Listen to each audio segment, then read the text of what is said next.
DigiCa is a pretty straightforward game. Yep, most of the time your rulings can be solved by just reading the card text in detail.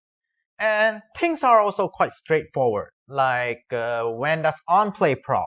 I mean, it says on play, so it definitely procs when you play the card. Well, yeah, I mean, isn't that straightforward? What else can it be? However, there are times where you might come across situations which are kind of tricky. Yup, some complicated situations. So, what do? Well, let's talk about 5 complicated situations in the game which you might have encountered. Rosemon is one of the most easily confused cards in the game, particularly because a lot of players don't learn the rules word by word, and casual lingo might often be used while playing. The most common question about this card is, does this card only trigger when you make a direct attack to win the game? Basically, as per the rule manual, there are only two targets: attacking the opponent's Digimon and attacking the opposing player. It also specifies that if the opposing player has at least one security card in their security stack, flip over their top security card. In short, there is no such thing as attacking the security. When players say attack security, they actually mean that they are attacking the player. So yes, Rosemon would trigger as well. There is also a question on who chooses the Digimon that is suspended by Rosemon. Is it the turn player or Rosemon's owner? This question came up a lot among English version players, as the earlier version of the official Q&A had a mistranslation which said that the turn player would choose. However, it has now been rectified and it is now confirmed that the owner of the Rosemon in question chooses. Well, that's just the very surface basic of this card. So now let's dive deeper into the stickier aspects of this card. Trigger timing. We all know that Rosemon triggers during the opponent's turn, and that the turn player's effects get resolved first before the opponent's. But what happens if my opponent has a suspended Rosemon on their field and I declare an attack on the opposing player with this Metal Garurumon? Do I play Garurumon via Metal Garurumon's attacking effect and restand, then get suspended by Rosemon? The actual sequence is that Metal Garurumon's effect activates and plays Garurumon out from under it. Then it is Rosemon's turn to have its effect triggered. Since Metal Garurumon is not unsuspended yet, the opponent will have to suspend the newly played Garurumon instead. After that, Garurumon's effect will trigger, restanding Metal Garurumon. But why? Doesn't the turn player's effect fully resolve first? The official explanation given by Cardass is that because Metal Garurumon and Rosemon are both triggered at the same time, which is during the attack declaration. Hence, turn player's effects gets priority. Garurumon, however, is a result from Metal Garurumon's effect, hence triggered after Rosemon. So it actually lies in queue as it wasn't there yet before Rosemon's effect was triggered. Trigger timing still takes priority. But what if you attack the player and they have an unsuspended Rosemon which gets suspended due to the effect of a card, or if Rosemon had blocker? Wait, blocker for Rosemon? Well, there are several cards which will allow you to gain blocker temporarily, so don't be too shocked if it happens. But it's not really that common. Well, back to the question. What if Rosemon was only suspended midway through the attack? Well, logic might tell you that nothing will happen because it wasn't already suspended when the attack was declared. But guess what? Officially, its effect would still trigger. NANI?! Kinda hard to believe, eh? But it is written in the official Q&A. Well, basically, blocker is an effect which has the same timing as when attacking effects. So, basically, when you attack your opponent, it triggers both Rosemon and blocker, along with all the other attacking effects, regardless of state. So, Rosemon's effect and blocker just gets queued in line until their conditions are fulfilled. If they aren't, then poof, it doesn't resolve. But why does the Q&A say that blockers only come into effect after all when attacking effects are resolved? Well, basically because battle only occurs after all effects are resolved, so while it lies in queue, you don't have to rest it until all effects are resolved, because it results in a battle. Speaking about attacking related effects, there is another confusing card which is currently only available in the Japanese meta. I'll drag you into the depths. Yes, the blue option introduced in BT4, which grants your Digimon the ability to delete Digimon that it attacks for the whole turn, if the target does not have any Digivolution card. While it might seem pretty simple, quite a lot of people have actually been confused by it. So we're gonna address the issues with this card.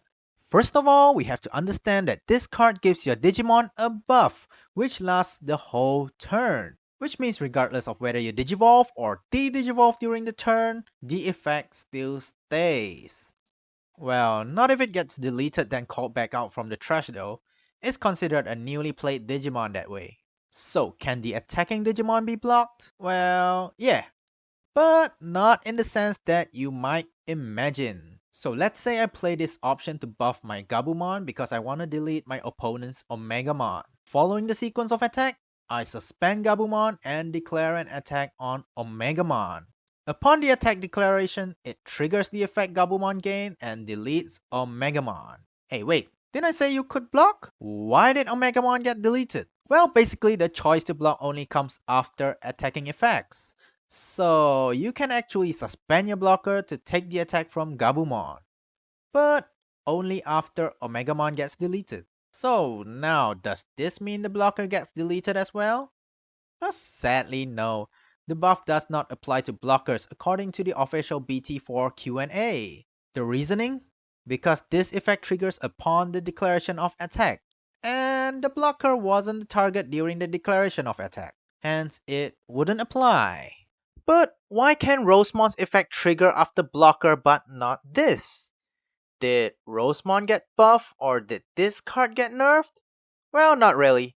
Basically, your turn effects resolve first, hence by the time the opponent blocks, it would already have missed the timing.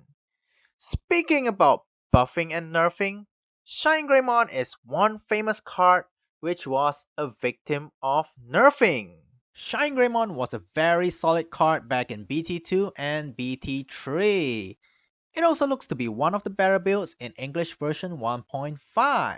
It is probably one of the most balanced setup decks in the game, as being yellow gives it the option to recover and prolong the game so the game would not be almost over by the time you finish setting up. Well, we aren't here to talk about how to build this deck, rather, we're here to talk about the rulings behind the effect of this card, which received an update recently. When you Digivolve into ShineGreymon, you have to suspend all your unsuspended yellow tamers. And for every tamer you suspend this way, one of your opponent's Digimon gets their DP reduced by 4,000. So now, what if you have a Digimon with Labramon as its Digivolution card? It allows you to draw a card when an opponent's Digimon gets deleted via DP reduction, right? So, does that mean if your opponent has 5 rookies in the battle area and you manage to remove all of them by Digivolving into ShineGreymon, you will get 5 draws? Well, not anymore. As of 18th December 2020, ShineGreymon's Digivolution effect is considered as a single timing. Hence, you will only manage to draw 1, as all 5 Digimon will be deleted at the same time. Quite a bummer, isn't it? Speaking about rule changes and nerfing, ShineGreymon's effect isn't the only thing which changed last month. And that leads us to... On the 18th of December 2020, Bandai announced via a ruling document in their official website that they had revised the rule in the game. All along, when an effect asks you to perform up to a certain number, you had to perform as much as you can. Which means if you play Mugen Cannon on your opponent's fully built Omegamon, you will definitely have to de-Digivolve it into a level 3. If you play Ultimate Stream and your opponent has 3 rookies on the field, you must return all of them to your opponent's hand. However, Bandai wanted to give players more freedom in decision making, so now we actually don't have to de-Digivolve Omegamon all the way down to rookie. And if we play Ultimate Stream, We don't have to return 3 rookies into our opponent's hand even if they have 3 or more rookies in play. So does that mean that I can choose to pick 0 cards if I play Takeru and find that my security contains all the cards that has to be in it? Well, no, you can't. This rule only applies to effects which contains the word made or up to in English. For example, the Digivolve 4 says trash up to 4 cards from the top of one of your opponent's Digimon.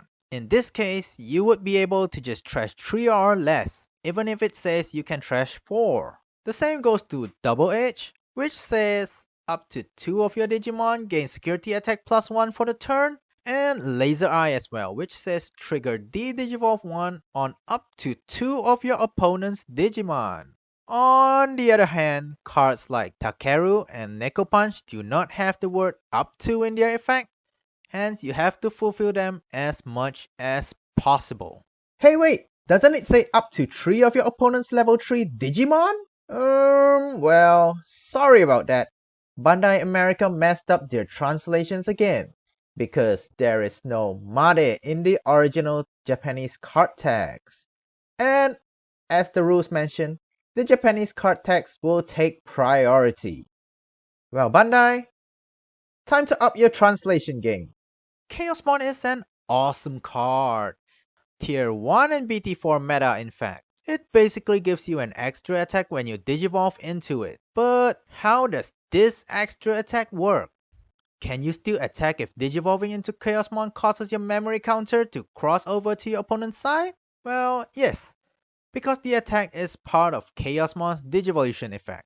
Hence, all pending effects have to be fully resolved before the turn can pass. But if there are other effects that trigger when you digivolve, can you attack first before resolving them? Well, according to the official Q&A manual, the answer is no. While you are able to choose the order of effects that trigger at the same time, you will have to resolve all Digivolution effects before proceeding with the attack, even if you chose to declare the attack before resolving other effects. What about Summoning Sickness? If I just played a Digimon this turn and managed to digivolve it all the way into Chaosmon, will this effect allow me to attack? Well, sadly, according to the official Q&A, you can't override Summoning Sickness. The justification behind this is that the effect of this card only gives you a window to perform a normal attack on your opponent's Digimon, and all the other attack related mechanics still apply, with the exception that you can target unsuspended Digimon. How about if I digivolve Chaosmon on a newly played Darkdramon? Since Darkdramon has Rush and has already attacked on the turn it was played, it means my Chaosmon can attack after that, doesn't it? Well, sorry to say, it doesn't really work that way. The description of Rush says this Digimon can attack the turn it comes into play. In contrast to popular belief, Rush does not make Summoning Sickness disappear from the Digimon. In fact, Summoning Sickness isn't even a condition in the game, hence cannot be removed. What fans perceive as Summoning Sickness is actually a rule in the game, and Rush allows you to bypass that rule while you have the effect. Whoa, mind-blowing, wasn't it? Yeah, how many of them did you already know? Well, let me know in the comments if you still have any more queries or you have a ruling which you would like to discuss with me about. Well, that's all for today. Thank you for watching everyone. Don't forget to like and subscribe. See ya!